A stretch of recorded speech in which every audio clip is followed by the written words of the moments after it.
Welcome to part 2 of the choking truth about the Sodder children mystery. Imagine watching your home burn to the ground and realizing 5 of your children are missing, yet no remains are ever found. That was a horror the Sodder family faced on Christmas Eve, 1945. But the real story behind that fire is far darker than anyone could imagine. Behind the flames lies a story of loss, secrets, and unanswered questions. Let's uncover how it all began.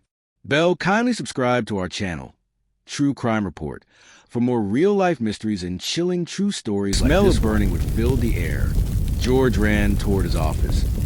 Flames had already consumed the corner of the room where his fuse box and phone line were mounted. He tried to pull open the front door, but the heat pushed him back. The fire was spreading too fast. Get the children, Jenny screamed. The older ones, Mary and Sylvia, John and George Jr., scrambled down from their rooms, coughing through the thick smoke. But 5 of their siblings, Maurice, Martha, Louis, Jenny, and Betty, were still trapped upstairs. George smashed a window with his bare hands, slicing his arm open as he tried to reach the staircase. The flames roared up in response, blocking his path completely. He shouted their names, but only the sound of crackling would answer. Thinking fast, he ran outside to grab his ladder, the one he always kept leaning against the house. But it was gone, vanished. He sprinted to his trucks, desperate to drive one close enough to climb to the children's windows. But neither would start. Both had worked perfectly the day before. Neighbors woke to the sound of screams and came running, but the phone lines were dead. The fire department was nowhere in sight. Every second that passed felt like an eternity.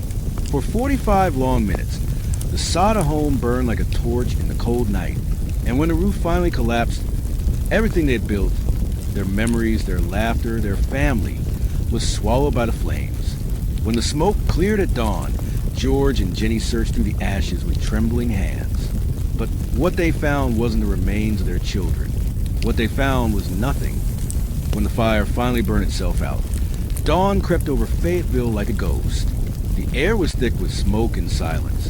The Sodder home, once full of laughter, was now nothing but a pile of blackened debris. But amid the ashes, something was terribly wrong. There were no bones, no skulls, no remains, nothing to prove that 5 children had perished in that fire. Kindly subscribe to our channel to get the full story. Thank you.